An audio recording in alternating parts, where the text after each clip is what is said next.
اگر حدیث قدسی ڈائریکٹ اللہ کا فرمان ہے تو وہ قرآن میں کیوں نہیں؟ ضروری نہیں ہے کہ اللہ کے تمام فرامین قرآن ہی میں ہوں. یہ آپ کو کس نے کہہ دیا؟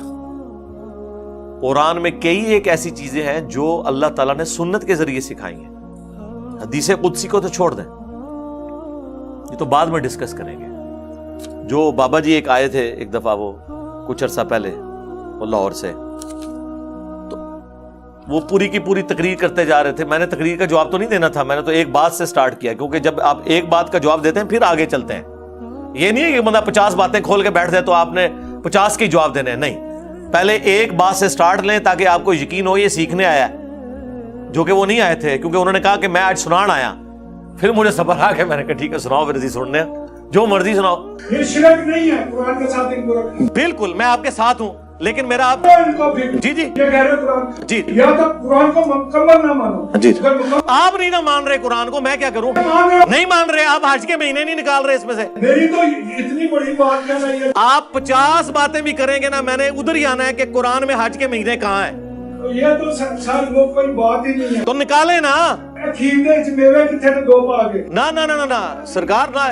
یہ چیزیں ان چیزوں کا علم نہیں ہے، یہ انسانوں کی لکھی ہوئی ہے نا، عاموں کی لکھی ہوئی ہے. آپ کوئی شے نہیں میری نظر میں جو سمجھتا ہوں قرآن کے سامنے حدیث. تو قرآن کو آپ کیوں نہیں مانتے پھر؟ میں قرآن کو آپ کہہ رہے ہیں آج کے مہینے نہیں لکھے ہوئے اس میں. انسانوں کو ایک منٹ. اچھا ہو گیا.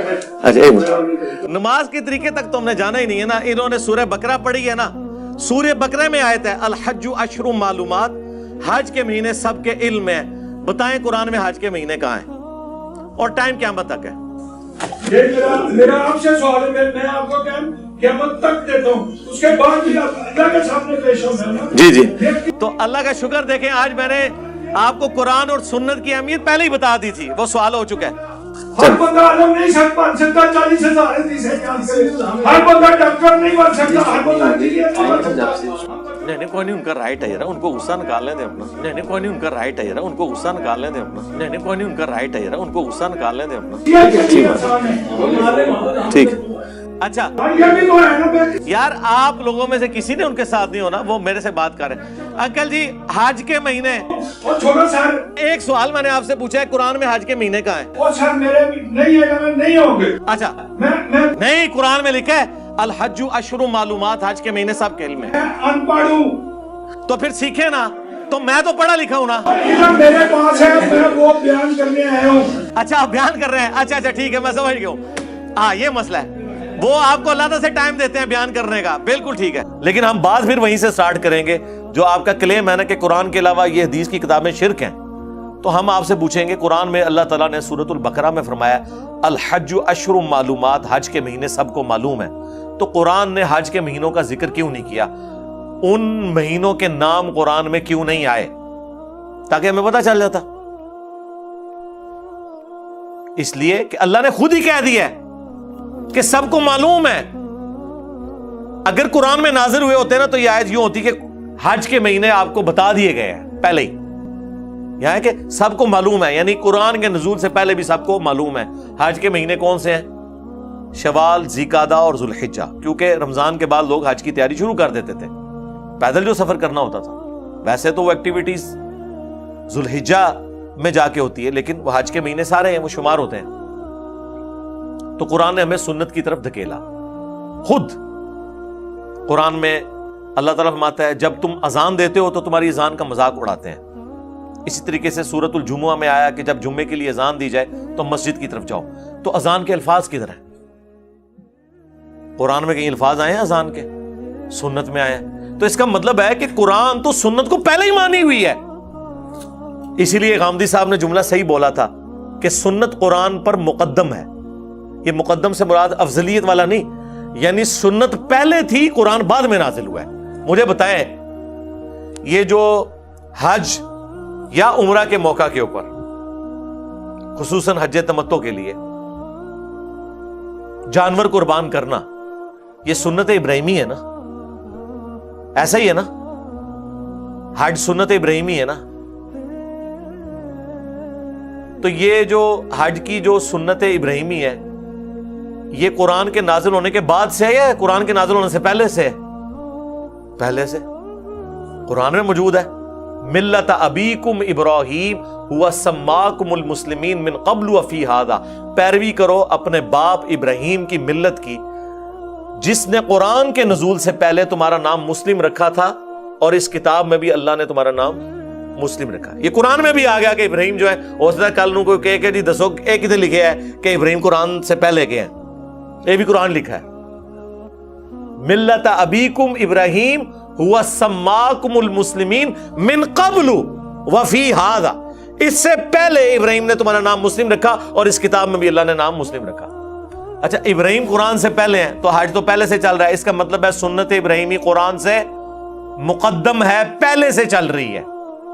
سنت ابراہیمی جو چل رہی تھی اس کو قرآن نے آ کے انڈورس کیا، جو غلطیاں تھیں وہ ہائی لائٹ کی، نبی الاسلام کے ذریعے شریعت کی خرابیاں دور کی گئیں۔ سمجھ آ گئی آپ کو بات؟ سمجھ آ رہی ہے نا؟ تو یہ قرآن ہی نے ہماری رہنمائی کی ہے سنت کی طرف۔ وہ سوال کیا تھا؟ حدیث قدسی۔ تو لہٰذا اب یہ تو سوال بہت چھوٹا رہ گیا نا، تو جتنی سنتیں ہیں، نماز کا طریقہ، حج کا پورا طریقہ، نماز میں پڑھے جانے والے اذکار، یہ سب کی سب چیزیں سنت سے ٹرانسفر ہوئی ہیں۔ اسی میں اگر ایک حدیث قدسی بھی ٹرانسفر ہو گئی تو کوئی فرق پڑتا ہی نہیں۔ قرآن میں ہے کہ ہم نے تمہیں مکے میں حکم دیا تھا کفو ایدیکم، سورہ النساء میں، کہ اپنے ہاتھوں کو بندھا رکھنا ہے، جہاد کی اجازت مدینے میں ملے گی، لیکن پورے قرآن میں کہیں آیت موجود نہیں کفو ایدیکم۔ اگر یہ لکھا ہوا ہے قرآن میں کہ ہم نے مکے میں حکم دیا تھا کہ تم نے ہاتھوں کو بندھا رکھنا ہے، تو کسی مکی صورت میں یہ آیت ہونی چاہیے تھی، نہیں ہے، سنت کے ذریعے حکم دیا گیا تھا۔ تو اسی طریقے سے نبی علیہ السلام نے بھی کچھ اللہ تعالیٰ کے فرامین جو وحی غیر مطلوب کے ذریعے یعنی سنت کے ذریعے حضور تک باتیں پہنچی، جس طرح نماز کا طریقہ حضرت جبرائیل نے آ کے حضور کو سکھایا، اور نبی علیہ السلام نے امت کو سکھایا، حضرت جبرائیل کو اللہ نے سکھایا۔ تو اب آپ کہیں گے نماز کا طریقہ اگر اللہ نے سکھایا تھا تو قرآن میں کیوں نہیں ہے؟ سمجھ آئی بات کی؟ اگر نماز کا طریقہ اللہ نے سکھایا تھا تو قرآن میں کیوں نہیں ہے؟ اس لیے کہ سنت میں آ گیا۔ تو حدیث قدسی اگر اللہ کا فرمان تھی تو قرآن میں کیوں نہیں ہے؟ اس لیے کہ سنت میں آ گئی۔ جس طرح مسلم شریف میں حدیث قدسی ہے مشہور کہ اللہ تعالیٰ فرماتا ہے میں نے نماز اپنے اور اپنے بندے کے درمیان برابر تقسیم کر لی ہے، آدھی میرے لیے آدھی اس کے لیے۔ جب میرا بندہ کہتا ہے الحمدللہ رب العالمین، میں کہتا ہوں میرے بندے نے میری حمد کی۔ جب وہ کہتا ہے الرحمن الرحیم، تو میں کہتا ہوں میرے بندے نے میری ثنا بیان کی۔ جب وہ کہتا ہے مالک یوم الدین، تو میں کہتا ہوں میرے بندے نے میری بزرگی کا اعتراف کر لیا کہ قیامت کے دن کا مالک میں ہوں۔ اور جب وہ کہتا ہے ایاک نعبد و ایاک نستعین، تو یہ میرے اور میرے بندے کے درمیان کامن بانڈ ہے، یہ کامن بانڈ ہے، ایاک نعبد و ایاک نستعین، عبادت تیری کریں گے، دعا تجھ سے مانگیں گے۔ اور جب وہ کہتا ہے اہدنا الصراط المستقیم صراط الذین انعمت علیہم غیر المغضوب علیہم ولا الضالین آمین، تو میرے بندے نے جو مجھ سے مانگا میں نے اسے عطا کر دیا۔ تو یہ حدیث قدسی ہے کہ میں نے نماز اپنے اور اپنے آدھی تقسیم، یعنی آدھی اس طرح ہے کہ 3 آیتیں اس طرف ہیں، 3 آیتیں اس طرف ہیں۔ پہلی 3 آیات جو ہیں الحمدللہ رب العالمین الرحمن الرحیم مالک یوم الدین، یہ اللہ کی تعریف ہے، اور آخری 3 آیات اللہ سے دعا ہے جو بندے کے لیے ہے کہ بندہ اللہ سے مانگتا ہے۔ ایاک نعبد و ایاک نستعین تو کامن ہو گیا نا، اہدنا الصراط المستقیم صراط الذین انعمت علیہم غیر المغضوب علیہم ولا الضالین آمین۔ اور ایاک نعبد و ایاک نستعین یہ میرے اور میرے بندے کے درمیان کامن ہے، اور یہ کامن بھی ایسا کامن ہے کہ اس آیت کا بھی سینٹر ہو جاتا ہے۔ ایاک نعبد یہ اللہ کی عبادت ہو گئی، اور وَإِيَّاكَ نَسْتَعِينُ یہ بندے کا مانگنا ہو گیا اللہ سے۔ تو سورہ فاتحہ ایگزیکٹ 2 ٹکڑے ہو جاتی ہے، ایاک نعبد و ایاک نستعین۔ و ایاک نستعین میں جو واو ہے نا، یہ ہے سینٹر سورہ فاتحہ کا۔ آدھی اس طرف اللہ کی ساری تعریف ہے، اس کی عبادت اور اس کے چرچے، اور آدھی اس طرف اس سے دعائیں ہیں۔ تو یہ حدیث قدسی ہے۔ بخاری مسلم میں کئی ایک احادیث قدسیہ موجود ہیں جس طرح وہ مشہور حدیث بخاری مسلم کی کہ میں اپنے بندے کے گمان کے قریب ہوں جو میرے بارے میں گمان کرتا ہے. اگر میرے طرف وہ ایک بالشت آتا ہے میں ایک ہاتھ آتا ہوں, اگر وہ ایک ہاتھ آتا ہے میں 10 ہاتھ آتا ہوں, اگر وہ چل کے آتا ہے میں دوڑ کے آتا ہوں. تو یہ میں کے ساتھ جتنے الفاظ ہیں نا یہ سارے کے سارے حدیث قدسی ہیں. حدیث قدسی اس حدیث کو کہتے ہیں کہ جو فرمان اللہ کا ہوتا ہے لیکن زبان نبی علیہ السلام کی ہوتی ہے. پھر آپ سوچ رہے ہوں گے کہ حدیث قدسی اور قرآن میں کیا فرق ہے؟ حدیث قدسی اور قرآن میں فرق یہ ہے کہ قرآن میں جو اللہ تعالیٰ کے فرامین ہیں اس میں نبی علیہ السلام نے انہیں اپنے الفاظ میں بیان نہیں کیا بلکہ من و عن اس طرح ٹرانسفر کیا ہے. جبکہ حدیث قدسی میں نبی علیہ السلام نے اللہ تعالیٰ کے جو فرامین ہیں انہیں اپنی زبان میں عام فہم کر کے, جس طرح اللہ کے سے کوئی میٹنگ ہے اور اس کے احوال انہوں نے سنائے, لفظ بہ لفظ نہیں ہے. اس لیے آپ کو الفاظ میں فرق بھی نظر آئے گا. قرآن میں آپ کو الفاظ میں فرق نہیں نظر آئے گا. احادیث میں آئے گا ایک ہی حدیث قدسی مختلف جگہ ہوگی, تھوڑے بہت الفاظ کے فرق کے ساتھ ہو.